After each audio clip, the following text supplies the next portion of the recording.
రక్షణ నొసగిన పతిత పావనుడా స్తుతింతుం ఘన యేసుదేవా స్తుతింతుం ఘన యేసుదేవా స్తుతింతుం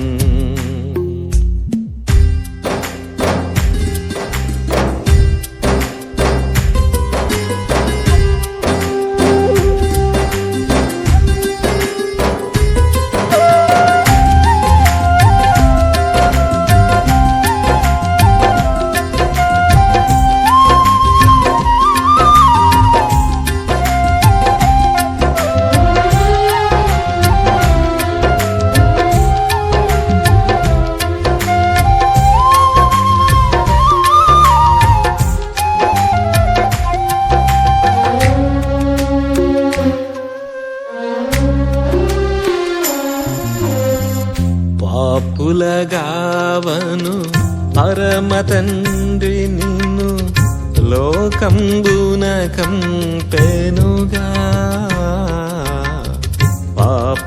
పాపులగావను పరమ తండ్రి నిన్ను లోకంబున కంపెనుగా పాపుల కొరకై ప్రాణము పెట్టను పాపుల కొరకై ప్రాణము పెట్టను సంకల్పించుకున్నావా సంకల్పించుకున్నావా పాపికి రక్షణ నొసగిన పతిత పావనుడా స్తుతింతుం ఘన యేసుదేవా స్తుతింతుం ఘన యేసుదేవా స్తుతింతుం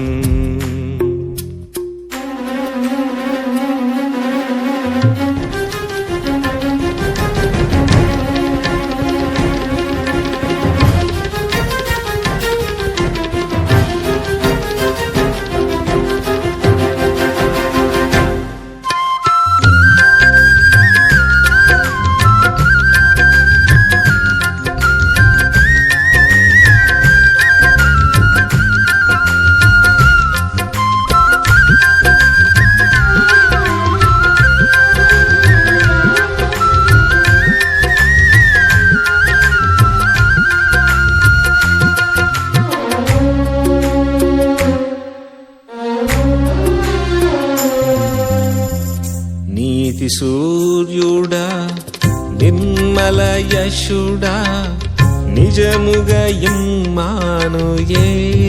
దేవుడా నీతి సూర్యుడా నిర్మల యశుడా నిజముగా ఇమ్మానుయేలు దేవుడా నిందకు హృదయము ప్రథలాయను నిందకు హృదయము ప్రథలాయన నీరుగా పోయబడితివా నీరుగా పోయబడితివా పాపికి రక్షణ నొసగిన పతిత పావనుడా స్తుతింతుం ఘన యేసుదేవా స్తుతింతుం ఘన యేసుదేవా స్తుతింతుం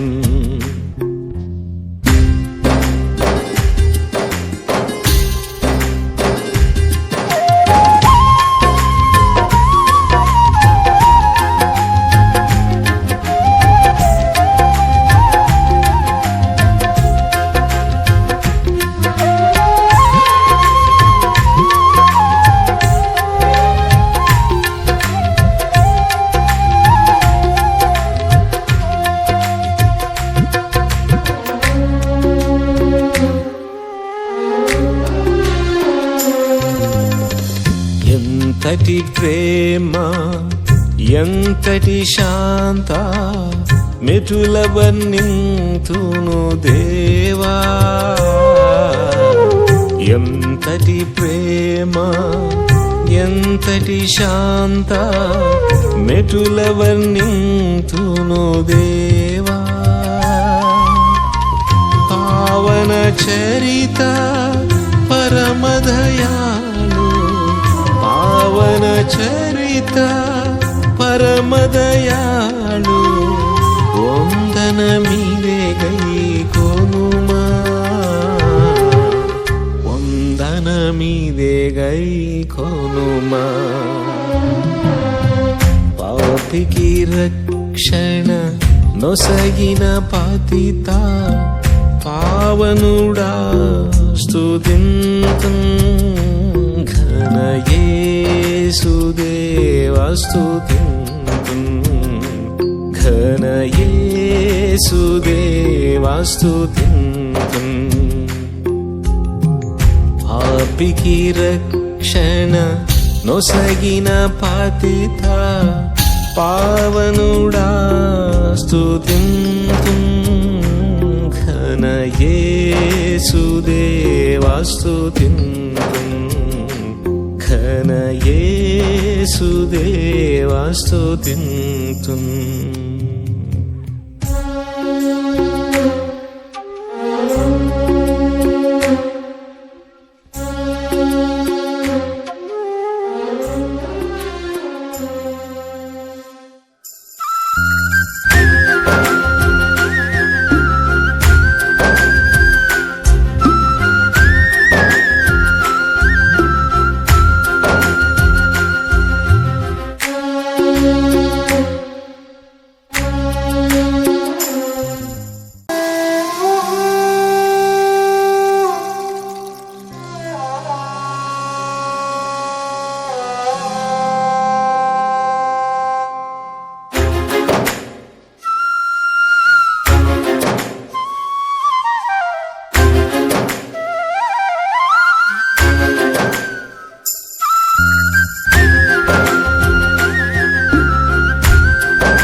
పాపికి రక్షణ నొసగిన పతిత పావనుడా స్తుతింతుం. ఘన యేసుదేవా స్తుతింతుం, ఘన యేసుదేవా స్తుతింతుం.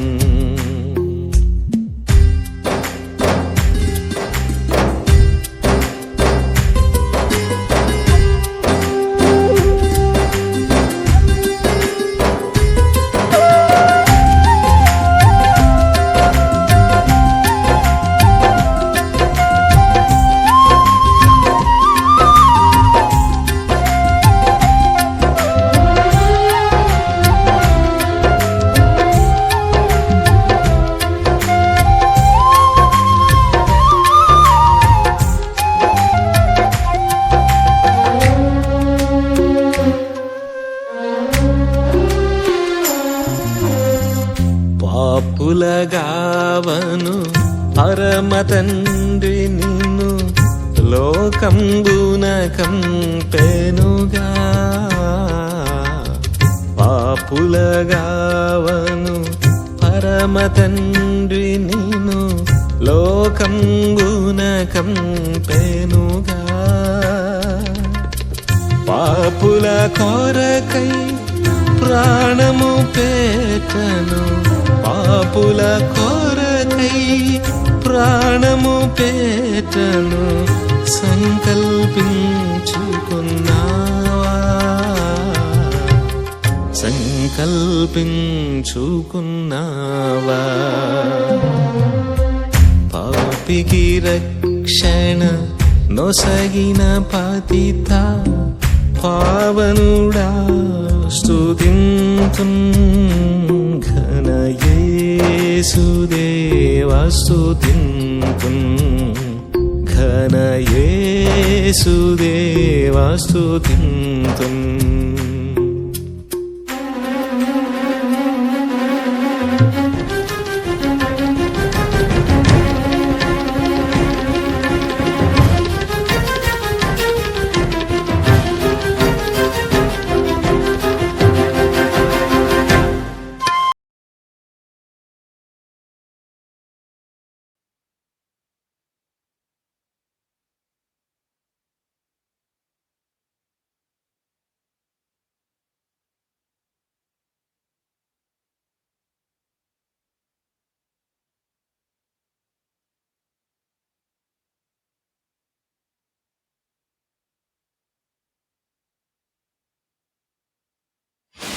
కీర్తన గ్రంథం 107వ కీర్తన 6వ వచనాన్ని చదువుతున్నాను, దయచేసి గమనించండి. పేజీ నెంబర్ వచ్చేసి 510. వారు కష్టకాలమందు యెహోవాకు మొరపెట్టిరి, ఆయన వారి ఆపద నుండి వారిని విడిపించెను. కీర్తన గ్రంథం 107వ కీర్తన 6వ వచనాన్ని చదివి ఉన్నాను, మరొకసారి చదువుతున్నాను, దయచేసి గమనించండి. వారు కష్టకాలమందు యెహోవాకు మొరపెట్టిరి, ఆయన వారి ఆపద నుండి వారిని విడిపించును. దేవుని యొక్క సహాయం కొరకు ప్రార్థన చేసుకున్నాం.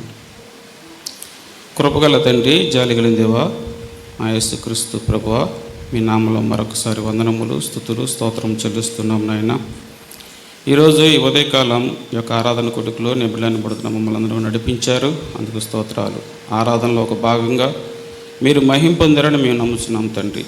తిరిగి తండ్రి, సంఘానికి, గ్రామానికి, నాకు కావాల్సిన అతి ప్రాముఖ్యమైన మాటలు మీ యొక్క పరిశుద్ధమైన గ్రంథంలోంచి మేము చదువుకుని ఉండగా నిలబడ్డ యొక్క మట్టిగట్టాన్ని మరుగుపరిచి చేరువచ్చిన బిడ్డలతోనూ నాతోనూ మీరు మాట్లాడి మీరే వివరించి మీరు మాత్రమే మహిమ పొందమని ఉన్నతమైన యేసయ్య అమూల్యమైన నామంలో ప్రార్థన చేసి వినయంతో అడిగి వేడుకొంచున్నాం తండ్రి, ఆమేన్. ప్రియమైన సహోదరి సహోదరులారా, కీర్తన గ్రంథం 107వ కీర్తన 6వ వచనాన్ని మనం చదువుకొని ఉన్నాం. ఇక్కడ రాయబడిన మాటలు మనం చూసినట్లయితే, వారు కష్టకాలమందు యెహోవాకు మొరపెట్టిరి, ఆయన వారి ఆపదల నుండి వారిని విడిపించెను. కష్టం విలువ ఇక్కడ తెలిసిన వాళ్ళు ఉన్నారా లేరా? ఏమండి, కష్టం విలువ తెలిసిన వాళ్ళు ఉన్నారా లేదా? స్థానిక సంఘములో వృద్ధులు, యవనస్తులు, పిల్లలు అందరూ కూడా సంఘం కొరకు, సంఘాల కొరకు కష్టపడిన వారే. ఇంకా ఒక మాట చెప్పాలంటే, షాలేం ప్రార్థనా మందిరంలో యవనస్తులు, వృద్ధులు ఆయే పనులు చేసుకొని కష్టపడేవారే. అది ఏ పని అయినప్పటికీ కూడా, మట్టి పని కావచ్చు, ఇసుక పని కావచ్చు, ఏమండి పెయింట్ పని కావచ్చు, టాప్ పని కావచ్చు, ఏ పైనా సరే కష్టపడి ఏం చేస్తున్నారంట? రూపాయి సంపాదించుకుంటూ ఉన్నారు. కష్టపడకుండా రూపాయి ఎవరికైనా వచ్చిద్దా? వచ్చిన రూపాయి నిలబడిద్దా? ఈరోజు జనాలు కష్టపడకుండా రూపాయి సంపాదించుకోవాలని ఆలోచన కలిగి చాలామంది ఉన్నారు. ఊరకనే వచ్చేయాలి డబ్బులు, ఏమండి ఊరకనే రూపాయి వచ్చేసి మన జేబులో పడిపోవాలనుకుంటూ ఉంటారు. అట్లా ఊరకు వచ్చిన రూపాయి మన జేబులో కానీ మన ఇంట్లో కానీ నిలబడగలిగిద్దా? నాకు తెలిసిన సామెత ఒకటి చెబుతున్నాను. దారిలో మనకు ఏదైనా ఒక 10 రూపాయలు దొరికిందనుకోండి, తీసుకుని ఏమంటాం? అరే ఇప్పుడు 10 రూపాయలు దొరికిందనుకో, రేపు మన 100 రూపాయలు పోయిద్దిరా అంటాం. అంటే కష్టపడితే ఆ రూపాయి విలువ మనకేం తెలిసిద్దంట? తెలిసిద్ది. కష్టపడకపోతే ఆ రూపాయి విలువ మనకి తెలియదు. ఇక్కడ చెప్పే మాట ఏంటంటే, వారు కష్టకాలమందు, ఎవరు వాళ్ళు? ఏమండి ఎవరు వాళ్ళు? వాళ్ళు షాలేం ప్రార్థన మందులో సంఘస్థులు కావచ్చు, దేవుడు నమ్ముకున్న ఆనాడు ఇశ్రాయేలు ప్రజలు కావచ్చు, ఈనాడు నూతన ఇశ్రాయేలు ప్రజలు కావచ్చు. ఇక్కడ దేవుడు చెప్పే మాట ఏంటంటే, వారు కష్టకాలమందు యెహోవాకు మొరపెట్టిరి. మొర అంటే ప్రార్థన. రాత్రి ప్రార్థన కూడికి ఎంతమంది వచ్చారా? ఎందుకని అంటే, ఆరాధన కూడికి వచ్చేసి శరీరాత్తాల్లో పాలు పొందితే డైరెక్టర్గా పరలోక రాజ్యానికి వెళ్ళిపోతామనా? ఆరాధన కూడికలోకి వచ్చేసి శరీరాత్తాల్లో పాలు పొందినంత మాత్రాన పరలోక రాజ్యానికి ఎవరు వెళ్ళరండి. మనము పరలోక రాజ్యానికి చేరాలంటే ముందు సిద్ధపాటు కలిగి ఉండాలి. సిద్ధపాటు కూడికి రావాలి అంటే విజ్ఞాపన కూడికి రావాలి. అప్పుడు దేవుడి సన్నిధిలో నీవు ప్రార్థన చేయాలి. ఆ తెల్లారిన తర్వాత ఏమండి ఆరాధనలో మనం పాలు పొంది ఆరాధన చేసినట్లయితే ఆ ఒక ఆరాధన దేవుడు అంగీకరిస్తాడు. చూడండి, వారు కష్టకాలమందు యెహోవాకు మొరపెట్టింది, ఆయన వారి ఆపదలో నుండి వారిని విడిపించెను. ఆపదలు ఎవరికి వస్తాయి? ఆపదలు ఏమండి ఎవరికైనా సరే ఆపదలు ఎందుకు వస్తాయి అంటారు? ఆపద అన్నది చెప్పొచ్చిద్దా, చెప్పకుండా వచ్చిద్దా? చెప్పకుండానే వచ్చిద్ది. ఆపదలను తట్టుకోగలగాలంటే, మనకి శక్తి కావాలంటే, ఆపద నుండి మనం విడిపించబడాలంటే ఎవరిని ఆశ్రయించాలి? ఏమండి యోబు ఎవరిని ఆశ్రయించాడు? దేవుణ్ణి ఆశ్రయించాడు. దేవుడే తన కష్టాలన్నింటిని ముందు పెట్టినా తర్వాత ఆశ్రదించాడా లేదా? ఆశ్రదించాడు. అలాగే విశ్వాసి అనబడుతున్న ప్రతి ఒక్కరు కూడా ఆపదలు, శ్రమలు, బాధలు, ఇబ్బందులు వస్తూనే ఉంటాయి. వాటన్నిటి నుంచి మనం విడిపించబడాలన్నా, మనం వాటి నుంచి తప్పించబడాలన్నా మనం ఏం చేయాలంటే దేవునికి మొరపెట్టాలి. దేవుడి సన్నిధానంలో అడిగి గోజారి వేడుకోవాలి. అప్పుడు దేవుడు నీ ఆపద నుంచి నిన్నేం చేస్తాడంటే విడిపిస్తాడు. ఇక్కడ మనం చూస్తున్నాం, ఆయన వారి ఆపదల నుండి వారిని విడిపించెను.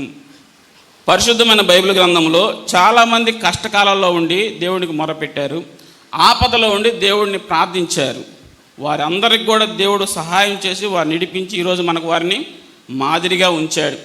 అయితే నాకున్న సమయంలో దేవుడు నాకు అనుగ్రహించిన తలంతును బట్టి 3 విషయాలు మీకు చూపించి కృతజ్ఞంగా ఈ స్థలం విడిచిపెట్టి ఇక్కడి నుంచి వెళదాం. చూడండి, యెషయా గ్రంథం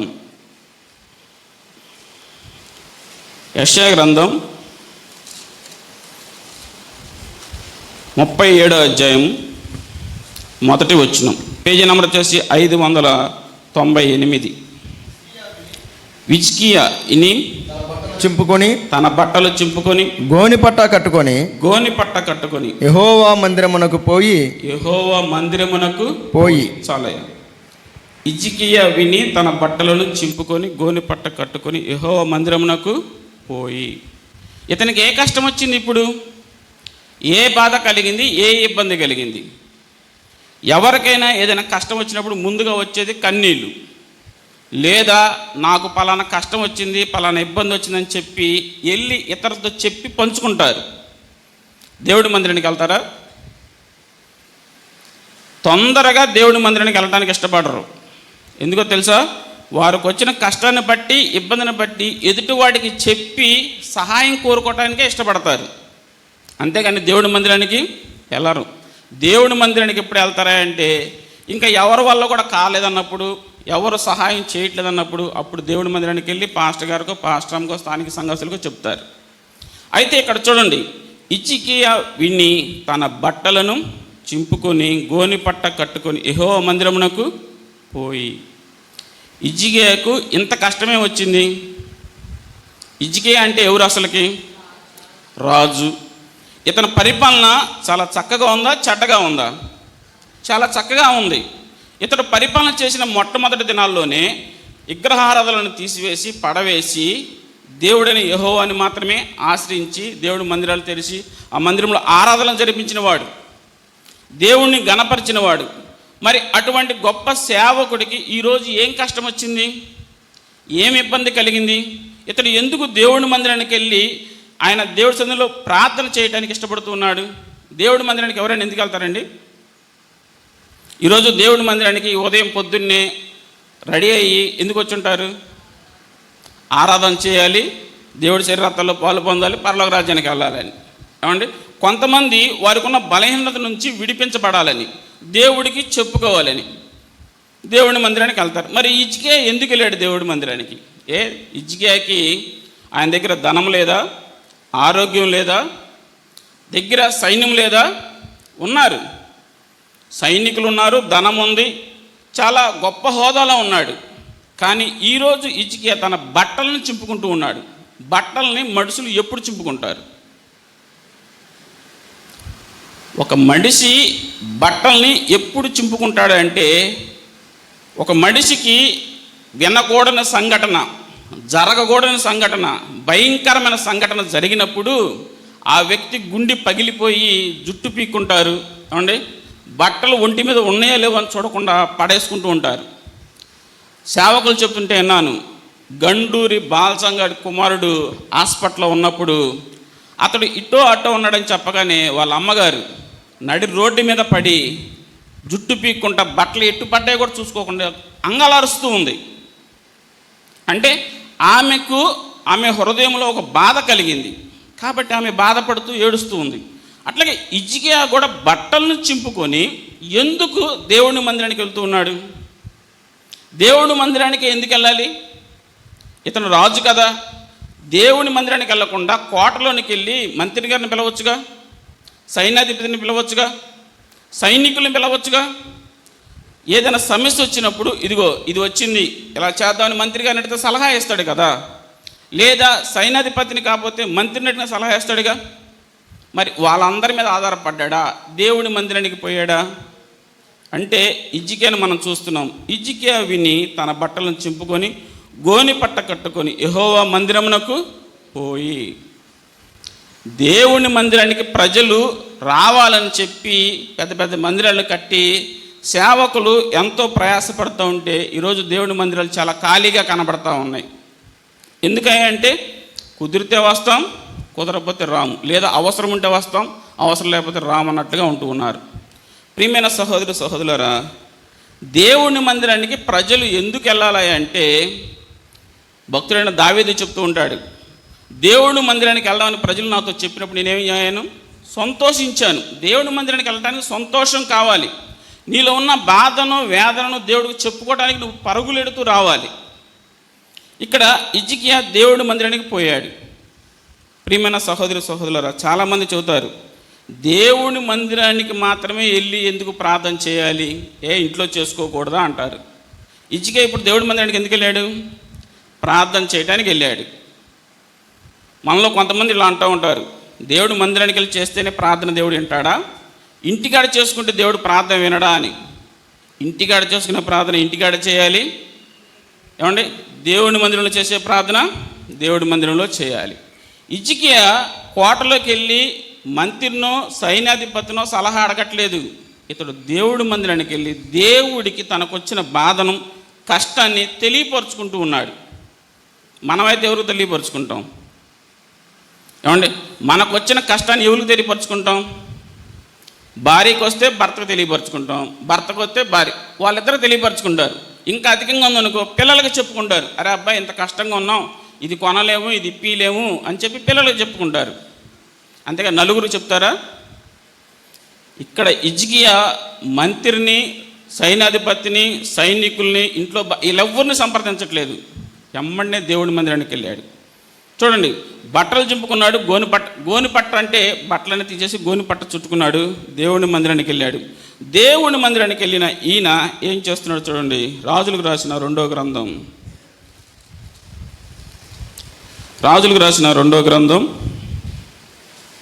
19వ అధ్యాయం 14వ వచనం, పేజీ నెంబర్ వచ్చేసి 326.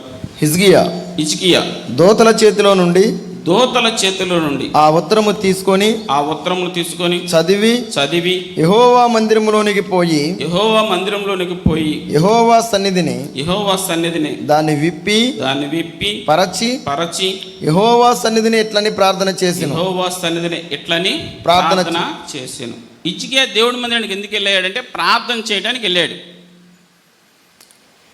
వాస్తవానికి మనకేదైనా ఒక అనారోగ్యత కానీ బలహీనత కలిగింది అనుకోండి, అక్క ఎందుకు దేవుడి మందిరానికి రాలేదంటే బాగాలేదన్నా అంటాం.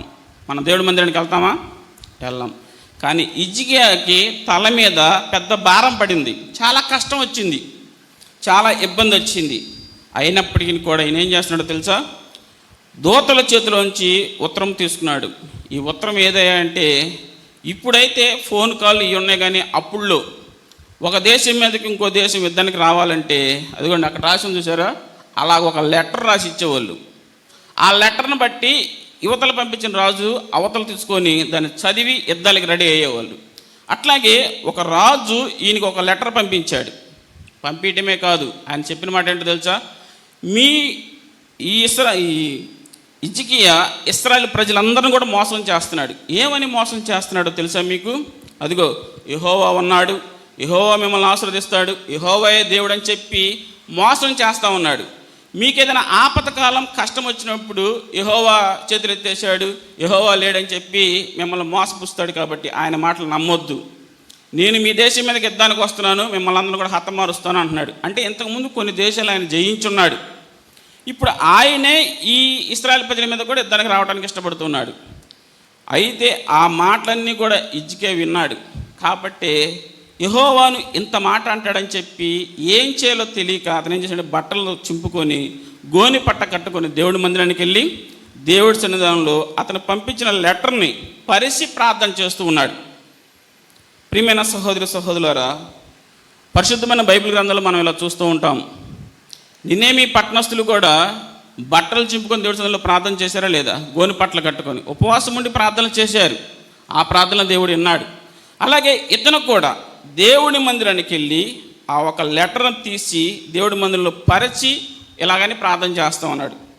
ఇక్కడ చూడండి, మనం చూస్తాం, చదివి యెహోవా మందిరంలోకి పోయి యెహోవా సన్నిధిని దాన్ని విప్పి పరచి యెహోవా సన్నిధిని ఇట్టని ప్రార్థన చేశాను. ఏమని చేసి ఉంటాడు ప్రార్థన? హిజ్కియా యెహోవా మందిరమునకు పోయి ఏమని ప్రార్థన చేసి ఉంటాడు? 40 దినాలు రాత్రి పగలు ఇశ్రాయేల్ ప్రజల దగ్గరికి వచ్చి 6 ముళ్ళ జాన గొలియాదు ఇశ్రాయేల్ ప్రజలను కూడా భయపిస్తూ ఉన్నాడు. ఆ ఒక్క వ్యక్తిని చూసి, తనకున్న బలాన్ని చూసి ఇశ్రాయేల్ ప్రజలందరూ కూడా భయపడిపోతూ ఉన్నారు. అప్పుడు దేవుడు అనగా యేసుక్రీస్తు ప్రభువారు దావీదుని ఏర్పరచుకున్నప్పుడు దావీదు వచ్చి నేను యుద్ధరంగంలోనికి వెళ్ళి తనని చంపివేస్తానని చెప్తే ఎవరు నమ్మలేదు. కానీ ఆయన యుద్ధంలోకి వెళ్ళాడు. ఆయన ఏం చెప్పిన మాట ఏంటి తెలుసా? ఏమండి, ఎన్నిక లేని వాడు దేవుణ్ణి తిరస్కరించి మాట్లాడట ఈ యొక్క దావీదుకి ఇష్టం కలగలేదు. కాబట్టి యెహోవా పేరిట నేను నీ మీదకి యుద్ధానికి వచ్చుచున్నానని చెప్పి ఆయన యుద్ధంలోకి వెళ్ళాడు. అలాగే ఎన్నిక లేని ఈ యొక్క వ్యక్తి హిజ్కియా రాజుతో యెహోవా గురించి అనగా యేసు ప్రభువు గురించి చాలా నీచంగా, తక్కువగా, చాలా చీపుగా మాట్లాడుతూ ఉంటే ఈ హిజ్కియా రాజుకు చాలా బాధ కలిగింది. ఈ హిజ్కియా రాజుకు చాలా బాధ కలిగి దేవుని మందిరానికి వెళ్ళి ఆ ఒక్క రాజు గురించి దేవుడి సన్నిధిలో ప్రార్థన చేస్తూ ఉన్నాడు. ప్రార్థన చేస్తున్నప్పుడు దేవుడు ఆ ప్రార్థన వింటాడా వినడా? చూడండి, యెషయా గ్రంథమే 37వ అధ్యాయము. యెషయా గ్రంథం 37వ అధ్యాయము. క్షమించండి, 56. యెషయా గ్రంథం 56వ అధ్యాయం 7వ వచనం. పేజీ నెంబర్ వచ్చేసి 617. నా ప్రార్థనా మందిరములో వారిని ఆనందింపజేసేదను. నా బలిపీఠం మీద వారు అర్పించు దహన బలులను నాకు అంగీకారమగును. నా మందిరము సమస్త జనులకు ప్రార్థనా మందిరము అనబడెను. చూడండి, ఈయన వెళ్ళి దేవుడి మందిరంలో ప్రార్థన చేస్తూ ఉన్నప్పుడు దేవుడు ఆ ప్రార్థన వింటున్నాడా వింటలేదంటే మనకి ఇక్కడ కనబడుతోంది. నా ప్రార్థన మందిరములో వారిని ఆనందింప చేసేదను. హిజ్కియాకు వచ్చిన కష్టాన్ని బట్టి దేవుడి మందిరానికి వెళ్ళి దేవుడి సన్నిధిలో ప్రార్థన చేసినప్పుడు దేవుడు చెబుతున్న మాట ఏంటంటే నా ప్రార్థన మందిరంలో వారిని ఏం చేస్తాడంట? ఆనందింప చేస్తాను అంటున్నాడు. ఎంత బలహీనతైనా, ఎంత అనారోగ్యతైనా, ఎన్ని అప్పులున్నా, ఎన్ని సమస్యలున్నా నువ్వు నీ దేవుడి మందిరానికి రా, నీ దేవుడి మందిరంలో మోకరించు, ప్రార్థన చేయి. నిన్ను ఉచ్చి చేతులతో పంపించడు. నిన్ను ఆనందింపచేసి సంతోషపరిచి నీ కుటుంబంలో శాంతిని, సమాధానం కలగజేసేవాడిగా ఉన్నాడు. ఇక్కడ చూడండి, హిజ్కియా దేవుడి మందిరానికి వెళ్ళి దేవుడి మందిరంలో ప్రార్థన చేసినప్పుడు దేవుడు చెప్తున్న మాట ఏంటంటే నా ప్రార్థన మందిరంలో వారిని నేను ఆనందింప చేసేదను. హిజ్కియాను మాత్రమే ఆనందింప చేస్తాడా? ఇంకెవరిని ఆనందింప చేయడా? కింద మనం చూస్తే నా మందిరము సమస్త జనులకు ప్రార్థన మందిరం. హిజ్కియాకు ఒక్కడికే కదండి, మనందరికి కూడా దేవుని యొక్క ప్రార్థన మందిరం అంటే చాలా పరిశుద్ధమైనది, పవిత్రమైనది. అది దేవాలయం కాబట్టి మనము కూడా వెళ్ళి దేవుని యొక్క మందిరంలో ప్రార్థనలు చేసినప్పుడు మనకున్న సమస్యలను బట్టి, ఇబ్బందులను బట్టి దేవుడిని అడిగినప్పుడు దేవుడు కంపల్సరీగా మనకి సహాయం చేసేవాడిగా ఉన్నాడు. ఇప్పుడు హిజ్కియాకి దేవుడు సహాయం చేశాడా చేయలేదా? చూడండి, యెషయా గ్రంథం 37వ అధ్యాయము 35వ వచనం. నా నిమిత్తమును నా సేవకుడైన దావీదు నిమిత్తమును నేను ఈ పట్టణమును కాపాడి రక్షించుదును. అంతటా యెహోవా దూత బయలుదేరి అషూరు వారి దండుపేటలో 185,000 మందిని మొత్తెను. ఉదయమున జనులు లేవగా వారందరూ మృత కళేబరములుగా ఉండిరి. చాలయా. ఇప్పుడు హిజ్కియా రాజు ఏ కత్తితో వచ్చిన శత్రువును పొడిచాడు? హిజ్కియా రాజు సైన్యము ఏ బాణాలేసి వచ్చిన శత్రువుల్ని హతమార్చారు? ప్రియమైన సహోదరి సహోదరులారా, దేంతో చేశాడు ఆయన యుద్ధము యెహోవాదే. నువ్వు దేవుని మందిరానికి వెళ్ళి దేవుని మందిరంలో నీకున్న సమస్యను బట్టి ప్రార్థన చేసి చూడు. దేవుడు కంపల్సరీగా నీకేం చేస్తాడు? సహాయం చేస్తాడు, ఆనందింప చేస్తాడు. ఇక్కడ చూడండి, ఎప్పుడైతే హిజ్కియా దేవుని మందిరానికి వెళ్ళి దేవుడి మందిరంలో ప్రార్థన చేసి దేవుడు సహాయాన్ని కోరుకున్నాడు, తనకు వచ్చిన కష్టాన్ని బట్టి దేవుడు అతనికి ఏం చేశాడంట? సహాయం చేశాడు. ఎలా చేశాడంటే, హిజ్కియా రాజు సైన్యంతో పెద్ద పెద్ద రథాలతో బాణాలతో యుద్ధం చేయలేదు. ఎలాగ మరి జయం కలిగిందయ్యా అంటే, దేవుడే పరలోకం నుండి భూలోకానికి ఒక దూతను పంపించి ఆ దూత చేత అక్కడ ఉన్న వారందరూ కూడా మొత్తాడా లేదా? అందరూ చనిపోయారు. 185,000 మంది చనిపోయారు. వీళ్ళు బాణాలేసి కత్తులతో చంపితే అంతమంది చనిపోయేవాళ్ళేనా? ఎంత మాత్రమో కూడా కాదు. దేవుడి సహాయాన్ని కోరుకున్నారు. దేవుడు సన్నిధానంలోకి వెళ్ళి వారికి వచ్చిన కష్టాన్ని బట్టి దేవుడి సన్నిధిలో మొరలిడి ప్రార్థన చేసి వేడుకున్నారు. దేవుడు వాళ్ళ ప్రార్థనలు విని ఎక్కడైనాడంటే దేవుని మందిరములు వారి ప్రార్థనలు విని వారి జ్ఞాపకం చేసుకొని వారికి వచ్చిన కష్టం నుండి వారిని ఏం చేశాడంటే దేవుడు విడిపించాడు. పరిశుద్ధమైన బైబిల్లో మనం చూస్తున్నాం కదా, కష్టకాలమున వాళ్ళు యెహోవాకు మొరపెట్టిరి. ఈ యొక్క హిజ్కియా రాజు వచ్చిన కష్టాన్ని బట్టి దేవుడి మందిరానికి వెళ్ళి ప్రార్థన చేసినప్పుడు దేవుడు వాళ్ళ కష్టం నుంచి తొలగించాడా లేదా? చాలా తేలికగా సింపుల్గా ఎవరిని కూడా ఇతరుల వ్యక్తుల్లో ఎవరు హతమవ్వలేదు, శత్రువులు మాత్రమే చనిపోయినట్లుగా మనం చూస్తున్నాం. ఇంత విజయానికి కారణం ఏమైందంటే ప్రార్థన చేసి అతడు విజయాన్ని పొందినట్లుగా మనం చూస్తూ ఉన్నాం. రెండోదిగా చూడండి, యెహోషువ గ్రంథం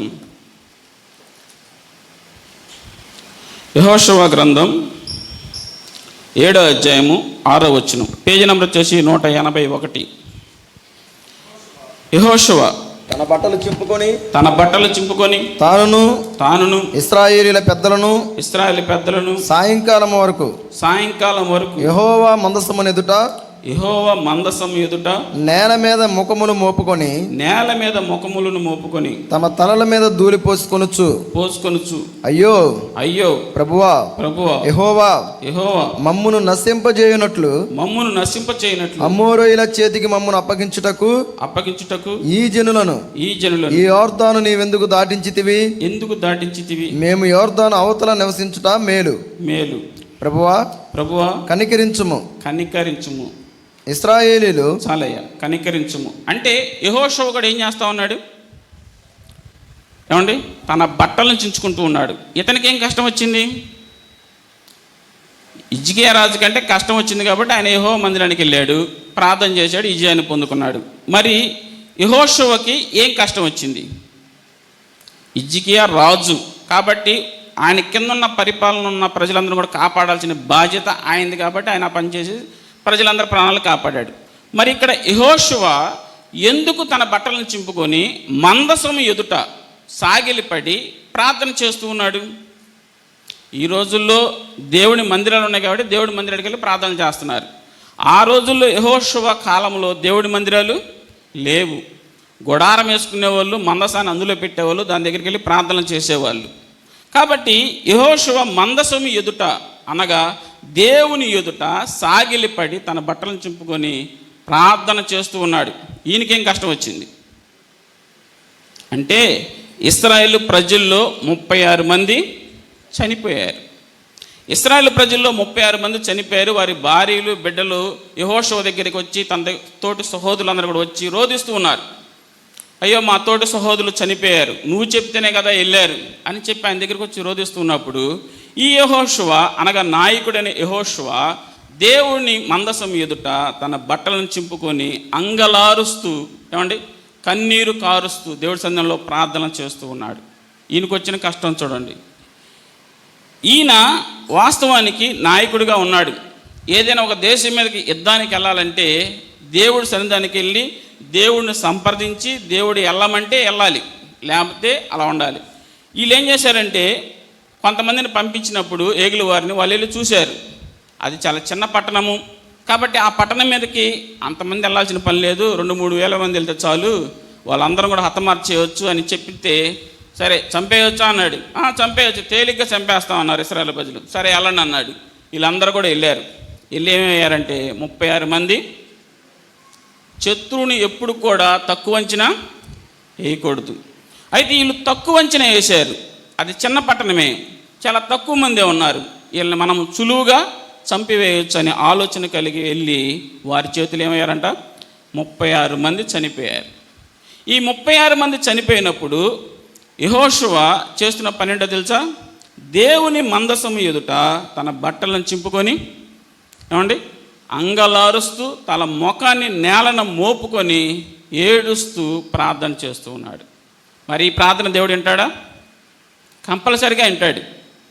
ఏమండి దేవుడు కంపల్సరిగా వింటాడు.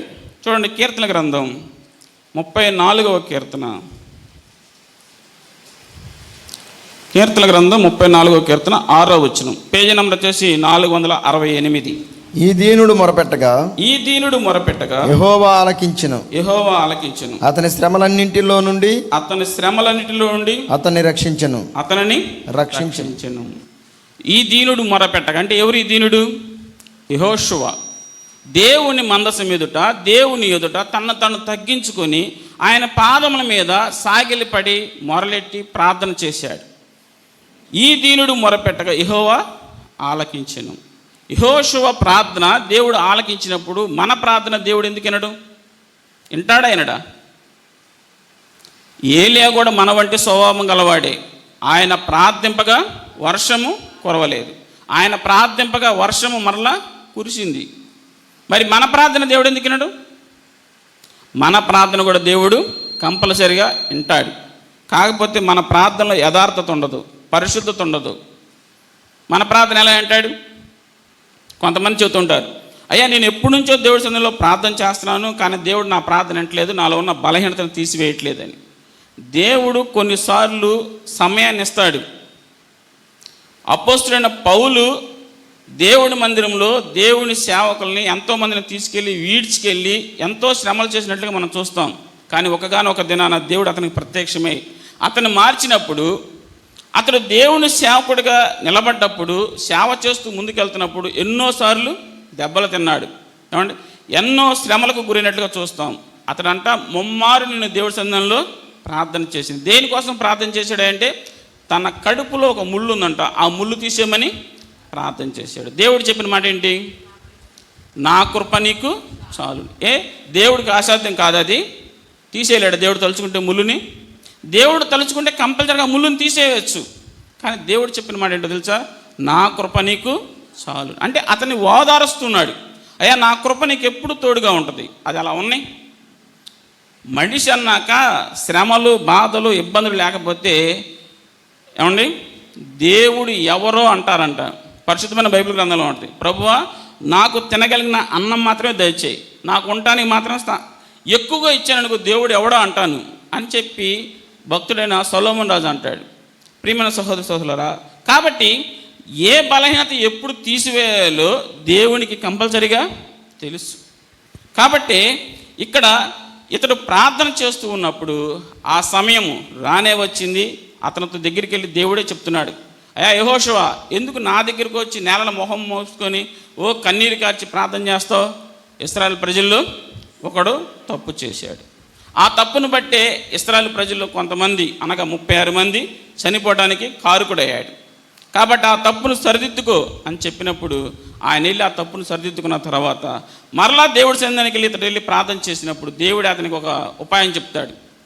పరిశుద్ధమైన బైబిల్ గ్రంథంలో ఉంటుంది, నీవు నాకు మొరపెట్టుము, నీవు గ్రహింపలేని గూఢమైన సంగతులను నీకు బయలుపరిచేదను. యెహోషువ వెళ్ళి దేవుడి సన్నిధానంలో మరలా మొరపెట్టినప్పుడు ఆయన ఒక మర్మం కలిగిన మాటలు అతనికి చెప్పాడు. చూడండి, యెహోషువ గ్రంథమే 8వ అధ్యాయము 22వ వచనం, పేజీ నెంబర్ వచ్చేసి 183. తక్కిన వారును పట్టణం నుండి బయలుదేరి వారికి ఎదురుగా వచ్చిరి. అట్లు ఈ తట్టు కొందరు ఆ తట్టు కొందరు ఉండగా హాయి వారు ఇశ్రాయేలీయుల నడుమ చిక్కుబడిరి. కనుక ఇశ్రాయేలీయులు వారిని హతము చేసిరి. చాలయ్య. ఇప్పుడు ఇశ్రాయేలు ప్రజలకి ఇంతకుముందు వెళ్ళినప్పుడు జయం రాలేదు, ఇప్పుడు జయం కలిగింది. ఇంతకుముందు కష్టాల్లో ఉండి దేవుడి సన్నిధిలో మొరపెట్టారు. యెహోషువ మొరపెట్టాడు, అక్కడున్న పెద్దలు మొరపెట్టారు, వచ్చిన ఇశ్రాయేలు ప్రజలందరూ కూడా దేవుడి సన్నిధిలో మోకరించి ప్రార్థన చేశారు. ఆ ప్రార్థన దేవుడు విన్నాడు. ఈ దీనుడు మొదలుపెట్టగా, అంటే ఈ దీనులు మొరపెట్టగా దేవాది దేవుడు విని వారికి కావాల్సిన సమాధానం ఇచ్చాడు. వాళ్ళు చేసిన తప్పును సరిదిద్దుకున్న తర్వాత దేవుడు వాళ్ళకి విజయాన్ని అనుగ్రహిస్తున్నాడు. ఎలా అనుగ్రహిస్తున్నాడంటే, హాయి పట్టణం మీదకి మీరు వెళ్ళండి. వెళ్ళినప్పుడు యెహోషువ వాళ్ళతో చెప్పేది ఏంటంటే, కొంతమందేను ఒక లోయ దగ్గర దాంకోండి, కొంతమంది హాయి పట్టణం మీదకి వెళ్తాము. వాళ్ళు కొద్దిమందే వచ్చారని చెప్పి మా వెంబడి పడతారు. మేము వాళ్ళని తీసుకొని వారి ఉన్న గుడారాల నుంచి కొంత దూరం తీసుకొని వెళ్ళిపోతాము. వాళ్ళని ఎప్పుడైతే అక్కడి నుంచి మేము తీసుకుని వెళ్ళిపోతామో వెనక దాగి మక్కి ఉన్నవారు ముందుకు రండి. వచ్చిన తర్వాత వాళ్ళు మధ్యలో చిక్కబడతారు, వాళ్ళందరం కూడా మనం హతము చేయొచ్చు అన్నట్లుగా చెప్పినప్పుడు అట్లాగే ఇశ్రాయేలు ప్రజలందరూ కూడా చేశారు. వీళ్ళు కొంతమంది వెళితే హాయి పట్టణం వారు అబ్బో మళ్ళీ వచ్చారా బాబా అని చెప్పి వారిని చంపడానికి ముందుకు వచ్చారు. ముందుకు వచ్చిన తర్వాత వాళ్ళు చేతగాని వారిలాగా పారిపోతూ ఉన్నప్పుడు వీళ్ళు మనం చూసి భయపడి పారిపోతున్నారని చెప్పి ఆనందంతో వాళ్ళని చంపడానికి ముందుకెళ్ళారు. కానీ వెనక మక్కి ఉన్నవారు ఏమండి దాగి ఉన్నారు, బయటికి వచ్చి వాళ్ళ గుడారాలు ఏం చేశారంట, తగలబెట్టేశారు. వారు గుడారాలు తగలబెట్టినప్పుడు ఆ నుప్పులు పైకి లేచి పొగ ఆకాశానికి అంటున్నప్పుడు ఇశ్రాయేలు ప్రజలు ముందు వెళ్తున్నారు, వాళ్ళ వెనక హాయి పట్టణం వారు ఉన్నారు. ఏంటా శబ్దం వస్తుందని వెనక తిరిగి చూస్తే మంటలు ఏమవుతున్నాయంట, ఎగసి పడతా ఉన్నాయి, పొగ ఆకాశానికి అంటుకుంటుంది. అరే ఇంకేముంది, మనము చేతిలో చిక్కనే చిక్కాము అని చెప్పి వాళ్ళకి ఎటు వెళ్ళడానికి అవకాశం లేకపోయింది. వారందరూ కూడా హతమైనట్లుగా మనం చూస్తూ ఉన్నాం. ప్రియమైన సహోదరి సహోదరులారా, ఇక్కడ యెహోషువ అక్కడున్న ప్రజలందరూ కూడా వారికి వచ్చిన కష్టాన్ని బట్టి, వారికి వచ్చిన ఆపదను బట్టి, ఇబ్బందిని బట్టి ఎవరు సన్నిధానానికి వెళ్ళి సహాయం కోరుకున్నారంటే దేవుని యొక్క మందిరానికి వెళ్ళి దేవుని యొక్క సహాయం కోరుకున్నారు. ఈ రోజుల్లో మందిరం ఉంది కాబట్టి మందిరానికి వస్తున్నాం. ఆ రోజుల్లో మందసం కాబట్టి మందసం ఎదుటికెళ్ళి దేవుణ్ణి ఎదుట మోకరించి సహాయం కోరుకున్నప్పుడు దేవుడు వారికి ఏం చేశాడు, వారికి సహాయం చేసి వారి శత్రువులను వారి చేతులు హతమార్చినట్లుగా వారికి విజయాన్ని కలిగించినట్లుగా మనం చూస్తూ ఉన్నాం. ప్రియమైన సహోదరి సహోదరులారా, మరి నువ్వు దేవుని మందిరానికి వస్తున్నావా? నీకున్న సమస్యను బట్టి ఇబ్బందిని బట్టి దేవుని మందిరంలో నువ్వు మోకరించి ప్రార్థన చేస్తున్నావా? దేవుణ్ణి ఏడుకుంటున్నావా? కష్టం వచ్చింది దాన్ని చూసి భయపడి వెనక్కి వెళ్ళిపోతున్నావా? కష్టాన్ని చూసి భయపడి వెళ్ళిపోయావనుకో, పరిశుద్ధమైన బైబిల్ ఒక మాట ఉంది, శ్రమ దినమును నువ్వు కుంగిని ఏడలు నువ్వేమవుతావు? కష్టాన్ని చూసి నువ్వు అలాగే వెనక్కి వెళ్ళిపోయావు అనుకో, నువ్వు చేతగాని వాడు పోతావు, చేతగాని దాన్ని పోతావు. కష్టాన్ని చూసి దాని నుండి నాకు విజయం కలగజేయన నా దేవుడు నా పక్షాన ఉన్నాడని చెప్పి ముందుకురా, దేవుడి మీద ఆధారపడు, దేవుడు సహాయాన్ని కోరుకో, కంపల్సరీ దేవుడు నీకు సహాయం చేస్తాడు, విజయాన్ని అనుగ్రహిస్తాడు. హిజ్కియా రాజుకు అనుగ్రహించాడు, అట్లా యెహోషువకు కూడా అనుగ్రహించినట్లుగా మనం చూస్తూ ఉన్నాం. మూడోదిగా చూడండి, ఎజ్రా గ్రంథం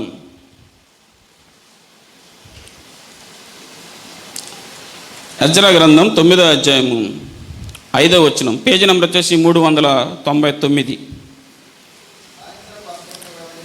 సాయంత్రపు అర్పణ వేళను శ్రమ తీరగా నేను లేచి నా వస్త్రమును పై దుప్పటిని చింపుకొని మోకాళ్ళ మీద పడి నా దేవుడైన యెహోవా తట్టు చేతులెత్తి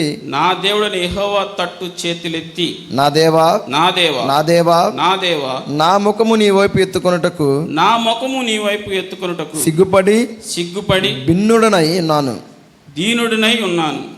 నా దోషములు మా తలకు పైగా హెచ్చి ఉన్నవి, నిలిచి ఉన్నాయి. మా అపరాధము ఆకాశమంత ఎత్తుగా పెరిగి ఉన్నది. చాలా ఇక్కడ ఎజ్రా దేవుడి సన్నిధానంలో ఇతనికి వచ్చిన కష్టాన్ని బట్టి ఇతను కూడా తన బట్టలను చింపుకొని దేవుడి మందిరంలో సాగిలబడి ప్రార్థన చేస్తూ ఉన్నాడు. ఒక ఆయనేను రాజుగాను చూసాం, రెండో ఆయన నాయకుడిగా చూసాం. ఎజ్రా ఎవరు అసలుకి? ఎజ్రా అంటే యాజకుడు అంటే ఏమండి? యాజకుడు అంటే ఎవరు? అహరోను యాజకుడు, సేవకుడు మోషే. అంటే యాజకుడు అంటే దేవుని మందిరంలో అర్పణలు ఎవరైనా తీసుకొస్తే వాటిని తీసుకొని వెళ్ళి అర్పించేవాడు, దేవుడి సన్నిధానంలో ధూపం వేసేవాడు. ఏమండి? ప్రజలకి దేవునికి మధ్యలో యాజకుడిగా నిలబడి ప్రజలు ఏదైనా సమస్య ఉంటే వాళ్ళు యాజకుడికి చెప్పినప్పుడు ఆ యాజకుడు తీసుకెళ్ళి దేవునికి చెప్పుకునేవాడు యాజకుడు. అయితే ఈ యాజకుడు ఇప్పుడు తన బట్టలను చింపుకొని తను కూడా ఎంతో కష్టంతో దేవుడి మందిరంలోకి వెళ్ళి ప్రార్థన చేస్తూ ఉన్నాడు. ఇతనికేం సమస్య వచ్చింది? ఇతనికేం కష్టం వచ్చింది? ఏమండి, ఇతనికి ఏం కష్టం వచ్చింది? ప్రియమైన సహోదరి సహోదరులారా, చూడండి, ఎజ్రా గ్రంథం 10వ అధ్యాయం 1వ వచనంలో మనం చూస్తే, ఎజ్రా ఏడ్చుచు దేవుని మందిరం ఎదుట సాష్టాంగపడుచు పాపమును ఒప్పుకొని ప్రార్థన చేశాను. చూడండి, ఎజ్రా కూడా దేవుని మందిరానికి వెళ్ళి దేవుని మందిరంలో సాగిలపడి ఆయన ఏం చేస్తున్నాడంట? తన పాపములను ఒప్పుకుంటున్నాడా కప్పుకుంటున్నాడా? ఒప్పుకుంటూ ఉన్నాడు. వాస్తవానికి పాపం చేసిన వ్యక్తి ఎవరు? ఎజ్రా అనగా యాజకుడు చేశాడా పాపం? చేసింది ఎవరు పాపం? ఇశ్రాయేలు ప్రజలు. ఇశ్రాయేలు ప్రజలు పాపం చేస్తే వాళ్ళు వచ్చి కదా దేవుడి మందిరంలో పశ్చాత్తాపడి పాపమును ఒప్పుకొని ఏడవాలి. మరి ఎజ్రా ఏడవడం ఏంటి? ప్రియమైన సహోదరి సహోదరులారా, ఎవరైతే తమ పాపములు ఒప్పుకుంటారో వారు ఏం చేయబడతారంట? క్షమించబడతారు. ఇక్కడ ఎజ్రా వాళ్ళందరి పక్షాన యాజకుడిగా ఉన్నాడు. వాళ్ళందరూ చేసిన తప్పుని ఇతని మీద వేసుకొని అతనితో కలుపుకొని దేవుని మందిరానికి వెళ్ళి దేవుని మందిరం ఎదుట సాగిలపడి పాపములు ఏం చేస్తున్నాడంట? ఒప్పుకుంటూ ఉన్నాడు. పాపములను ఒప్పుకోవాలి. కప్పుకోవాలా ఒప్పుకోవాలా? ఎవరమైనా సరే ఒప్పుకోవాలి. ఒప్పుకున్నవాడు కనికరింపబడి రక్షించబడతాడు. కప్పుకున్నవాడు శపితపింపబడతాడు. ఇక్కడ చూడండి, ఎజ్రా దేవుని మందిరానికి వెళ్ళి తమ పాపములన్నీ కూడా ఏం చేస్తున్నాడంట? ఒప్పుకుంటూ ఉన్నాడు.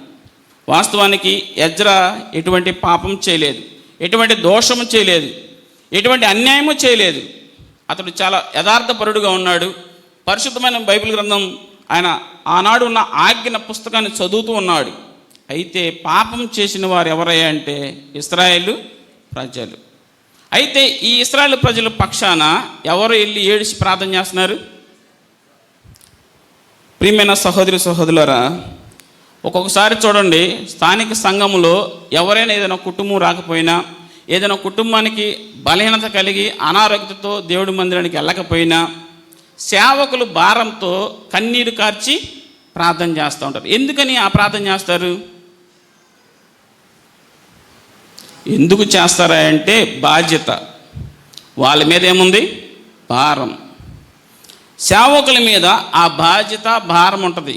రేపు లెక్కప్ప చెప్పాలి.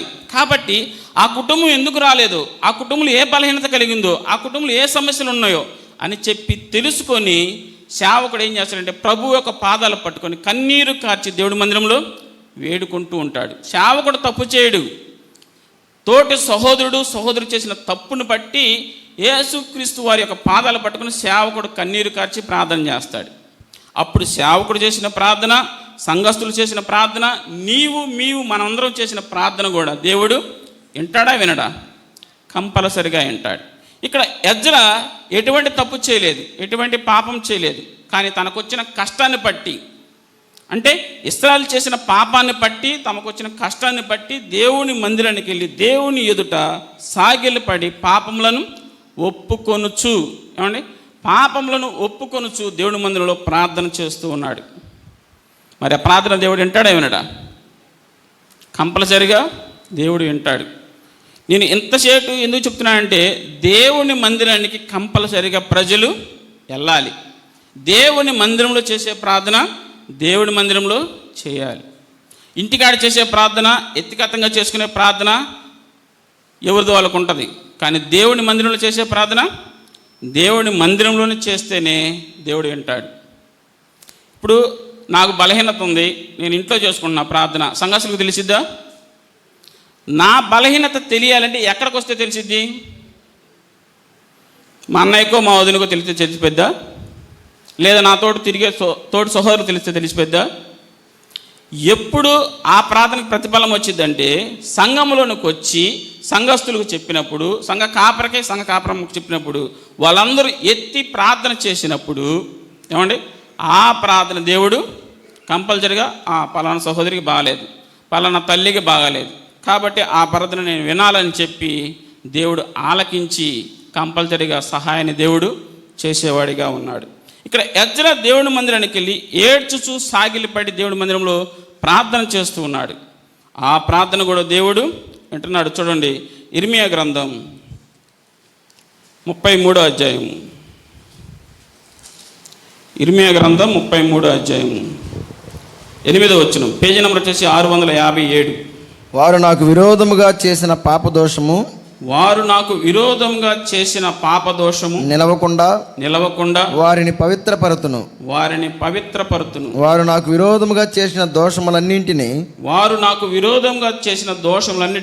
తిరుగుబాటులన్నింటినీ క్షమించెదను. ఎవరు చెప్తున్నారు ఈ మాట? దేవుడే. ఏమండి, ఎవరు చెప్తున్నారు ఈ మాట? దేవుడే చెప్తారు. ఎజ్రా ఎప్పుడైతే ఇశ్రాయేలు పక్షమున దేవుని మందిరానికి వెళ్ళి సాగిలిపడి ప్రార్థన చేశాడు, వారి పాపం విషయంలో, అందరి పాపం విషయంలో ఇతడు ముందుండి ఒప్పుకున్నాడు. ఆ ప్రార్థన దేవుడు విని దేవుడు ఒక మాట చెప్తూ ఉన్నాడు. ఏమంటో తెలుసా? వారు నాకు విరోధంగా చేసిన పాప దోషములను, విరోధంగా ఇశ్రాయేలు ప్రజలు పాప దోషములు చేశారు, నిలవకుండా వారిని ఏం చేస్తాడంట? పవిత్ర పరిచదను. వారి దోషములను ఇంకెన్నటికి జ్ఞాపకం రాకుండా వాటిని ఏం చేస్తున్నాడు అంటే దేవుడు క్షమించి వేస్తూ ఉన్నాడు. ప్రియమైన సహోదరి సహోదరులారా, దేవుడు ఆనాడు ఇశ్రాయేలు ప్రజలు చేసిన పాపాన్ని దేవుడు ఏం చేశాడు? క్షమించి వేశాడు. ఈనాడు నా పాపాలన్నింటినీ కూడా దేవుడు క్షమించాడు. కాబట్టి దేవుడి మందిరానికి ఈరోజు మనం రాగలిగాం, దేవుడి మందిరంలో మనం కూర్చోగలుగుతున్నాం, దేవుడి మందిరంలో మనం ప్రార్థన చేయగలుగుతున్నాం. అదే మన పాపాలను మనం ఒప్పుకోకపోతే దేవుడి మందిరానికి వచ్చి ధైర్యంగా ఇక్కడ కూర్చొని శరీరత్తాలు పాలు పొందగలిగే ధైర్యం ఉంటుందా? మనకి ఎంత మాత్రం ఉండదు. మనకు వచ్చిన కష్టాన్ని బట్టి, బాధను బట్టి దేవుడి మందిరం నుంచి మనం దూరం అయిపోయాం అనుకోండి, మనం పరలోక రాజ్యానికి వారసులం అవుతామా? అవ్వము. మనకు వచ్చిన కష్టాన్ని బట్టి దేవుడి సన్నిధిలో మనం వచ్చి మొరపెట్టి దేవుడిని అడగాలి, సహాయం కోరుకోవాలి, ప్రభువా నాకు సహాయం చేయమని. అప్పుడు కంపల్సరీగా దేవుడు మనకి సహాయం చేస్తాడు. కొంతమంది ఇలా చేస్తూ ఉంటారండి. మన మందిరమే కాదు, చాలా మందిరాల్లో చూస్తూ ఉంటాం. దేవుడి మందిరానికి ఆసక్తితో గబగబా బయలుదేరి అడావుడిగా వచ్చి దేవుడి మందిరంలో కూర్చుంటారు. కూర్చున్నప్పుడు వాళ్ళు దేవుడి సేవకులు చెప్పే వాక్యం వింటారా, ప్రార్థన చేస్తారా, నిద్రలో పోతారా? మొన్న కూడా విన్నాం కదా, దేవుడి మందిరానికి ఎవరైనా ఎందుకు వస్తారంటే ప్రార్థన చేయడానికి వస్తారు. కానీ కొంతమంది ఏం చేస్తారు? నిద్రలో పోవడానికి వస్తారు. మరి నిద్రలో పోయే ప్రార్థన దేవుడు వింటాడా? నువ్వు నిద్రపోతున్నావు అంటే నీ కుటుంబంలో సమస్య లేనట్టే, నువ్వు నిద్రపోతున్నావు అంటే నీ కుటుంబంలో ఇబ్బంది లేనట్టే, నువ్వు నిద్రపోతున్నావు అంటే నీ కుటుంబంలో కష్టాలు కన్నీళ్ళు లేనట్టే. కాబట్టి సంతోషంగా ఉంటేనే కదా కడుపు నిండా తింటేనే కంటి నిండా నిద్ర వచ్చేది. కాబట్టి కదా దేవుడి మందిరానికి వెళ్ళి మనం ఏం చేస్తాం? నిద్రలో పోతాం. నిద్రలో పోయే ప్రార్థన దేవుడు వినడండి. ఎప్పుడైతే దేవుడి మందిరానికి నువ్వు వెళ్తావో, భయము భక్తి కలిగి జీవిస్తావో, అక్కడ రాసి ఉంటుంది కదా, నీవు నీ దేవుడి మందిరానికి వెళ్ళినప్పుడు నీ ప్రవర్తన ఎలా ఉండాలంట? చాలా జాగ్రత్తగా ఉండాలి. నువ్వు నిద్రపోతున్న చూస్తున్నాడు, నువ్వు కూర్చునేది చూస్తున్నాడు, నువ్వు ఎలా మాట్లాడుతున్నావో చూస్తున్నాడు. కాబట్టి దేవుడు ఉన్నాడు, మనల్ని చూస్తూ ఉన్నాడు అని భయం కలిగి ఉండాలి. అప్పుడు దేవుడు నీ పాపములు ఒప్పుకున్నప్పుడు దేవుడు కంపల్సరీగా నీకేం చేస్తాడంటే సహాయం చేస్తాడు. చూడండి, ఇక్కడ ఎజ్రా ఇశ్రాయేలు ప్రజలకు వచ్చిన కష్టాన్ని బట్టి దేవుడి సన్నిధానికి వెళ్ళి మొరలేడి ప్రార్థన చేశాడు. వారు కష్టకాలమున యెహోవాకు మొరపెట్టగా ఆయన వారి ఆపద నుండి వారిని విడిపించాడా? విడిపించలేదా? విడిపించాడు. ఎవరెవరిని విడిపించాడా అంటే హిజ్కియా రాజు ఇశ్రాయేలు ప్రజల్ని విడిపించాడు శత్రువుల చేతిలో నుంచి. అలాగే యెహోషువ తన ఇశ్రాయేలు ప్రజలు 36 మంది చనిపోతే దేవుడి మందిరానికి వెళ్ళి దేవుడి మందిరం ఎదుట అలా వాళ్ళు తగ్గించుకొని ప్రార్థన చేసినప్పుడు ఆ ప్రార్థన దేవుడు విని వారికి కూడా విజయాన్ని అనుగ్రహించాడు. ఇక్కడ ఎజ్రా కూడా వారికి వచ్చిన కష్టాన్ని బట్టి దేవుడి మందిరానికి వెళ్ళి ప్రార్థన చేసి దేవుడు సహాయం కోరుకున్నప్పుడు ఆ ప్రార్థన దేవుడు విని వారి పాపములన్నీ కూడా దేవుడు క్షమించి వేసి వారిని దీవించినట్లుగా మనం చూస్తూ ఉన్నాం. చూడండి, నేను చెప్పాలనుకున్న 3 వచనాలు అయిపోయినాయి. చివరగా హేబేలు గ్రంథం పేజీ నెంబర్ వచ్చేసి 753.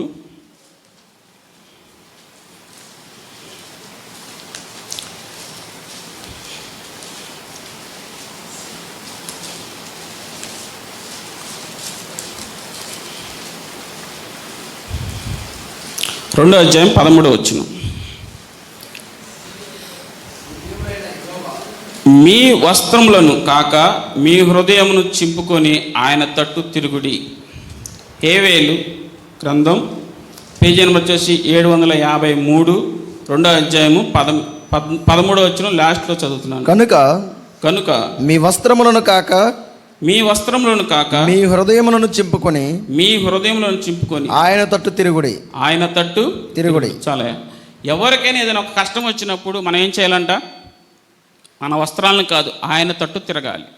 ఆయన సహాయాన్ని మనము కోరుకోవాలి. అప్పుడు కంపల్సరిగా దేవుడు మనకేం చేస్తాడంటే మన కష్టాల్లోంచి, మన ఇబ్బందుల్లోంచి మనల్ని దేవుడు సహాయం చేసి మనల్ని దీవించేవాడు. చూడండి, కీర్తన గ్రంథం 102వ కీర్తన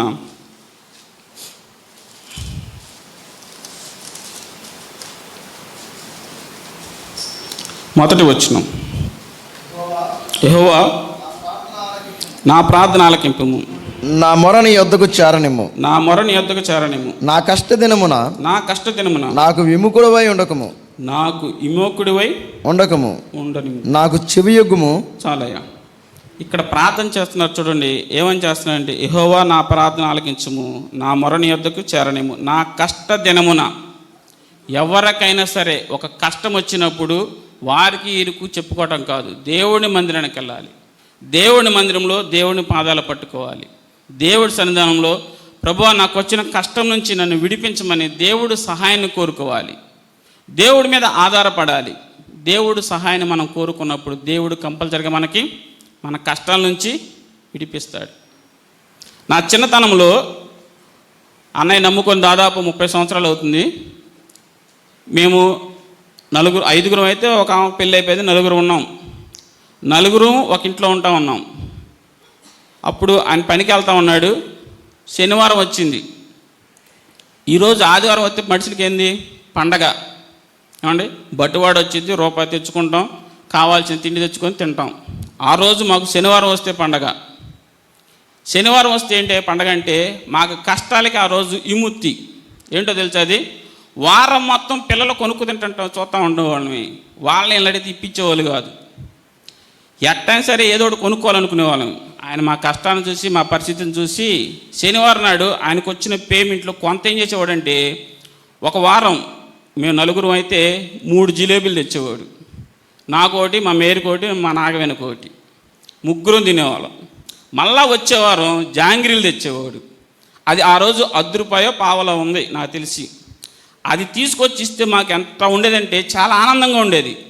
ఆయన కష్టంలో ఉంచి ఒక్కొక్క రూపాయి ఇంట్లో ఖర్చు పెట్టుకుంటా ఆ ఒక్క రూపాయిలోనే మాకు తృప్తిగా మాకు కావాల్సింది మేము ఎవరు నడకుండా ఉండటం కొరకు మాకేం చేసేవాడు అలా తెచ్చిపెట్టేవాడు. నాకు బాగా గుర్తుంది. అలా తిని నేను తృప్తి పొందాను. ఆయన కష్టంలోంచి నన్ను ఈరోజు ఇలా నన్ను నిలబెట్టగలిగాడు. కాబట్టి ప్రియమైన సహోదరి సహోదరులారా, ఎవరైనా సరే కష్టం వచ్చిందని, బాధ వచ్చిందని కుంగిపోవద్దు. దేవుడి మీద ఆధారపడాలి. దేవుడి సహాయాన్ని కోరుకోవాలి.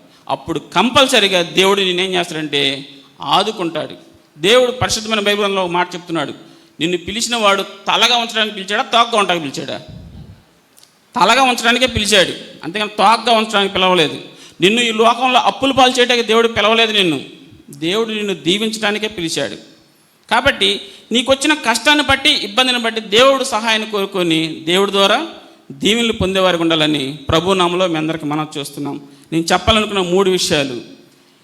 హిజ్కియా రాజుగా ఉన్నాడు. అతనికి వచ్చిన కష్టాన్ని బట్టి మంత్రినో సైన్యాధిపతినో వాళ్ళ సహాయం కోరుకోలేదు. దేవుడు మందిరానికి వెళ్ళాడు. తనకు వచ్చిన కష్టాన్నంతా దేవుడికి చెప్పుకున్నాడు. దేవుడు సహాయం కోరుకొని విజయాన్ని పొందాడు. యెహోషువ అతనికి వచ్చిన కష్టాన్ని బట్టి అతను కూడా వారి పెద్దలందరినీ పిలిచి మందసం ఎదుట, అనగా దేవుడి మందిరం ఎదుటికి వెళ్ళి సాగిలిపడి ఆయనకు వచ్చిన కష్టాన్ని చెప్పుకున్నప్పుడు దేవుడు ఆయన ప్రార్థన కూడా ఆలకించి వారికి కూడా విజయాన్ని అనుగ్రహించాడు. ఎజ్రా ఆయనకు వచ్చిన కష్టాన్ని బట్టి, ఆయనకు వచ్చిన ఇబ్బందిని బట్టి దేవుడి మందిరానికి వెళ్ళి దేవుడి సన్నిధిలో సాగిలిపడి ప్రార్థన చేసి అడిగినప్పుడు ఆయన కష్టాన్ని కూడా దేవుడు చూసి వాళ్ళ పాపాలన్నింటిని కూడా దేవుడు క్షమించి వేసినట్లుగా మనం చూస్తూ ఉన్నాం. ప్రియమైన సహోదరి సహోదరులా, ఈరోజు నీకు కష్టం వస్తుందా? పర్వాలేదు, రేపు నిన్ను దీవిస్తాడు. ఈరోజు నీకు ఇబ్బంది వచ్చిందా, అనారోగ్యత వచ్చిందా? పర్వాలేదు, రేపు నిన్ను ఆశీర్వదిస్తాడు. కష్టాల్లోంచి వస్తేనే నీవు చక్కగా విశ్వాసంలో నిలబడగలుగుతావు. అదే కష్టం వచ్చిందని చెప్పి దేవుడి మీద, మందిరం మీద, సేవకుల మీద అలిగిలిపోయామనుకోండి, మనం విశ్వాసమా అవిశ్వాసమా? అవిశ్వాసం అనబడతాం. కష్టాన్ని చూసి భయపడమాక. ఎటువంటి కష్టాన్ని సరే దేవుడు నీ నుండి తీసివేసి నిన్ను ఆశ్రదించేవాడిగా ఉన్నాడు. కాబట్టి అలా ఉండి మనం కూడా దీవెనలు పొందాలని ప్రభునామములో మీ అందరికీ మనవి చేస్తున్నాం. చిన్న ప్రార్థన చేసుకుందాం.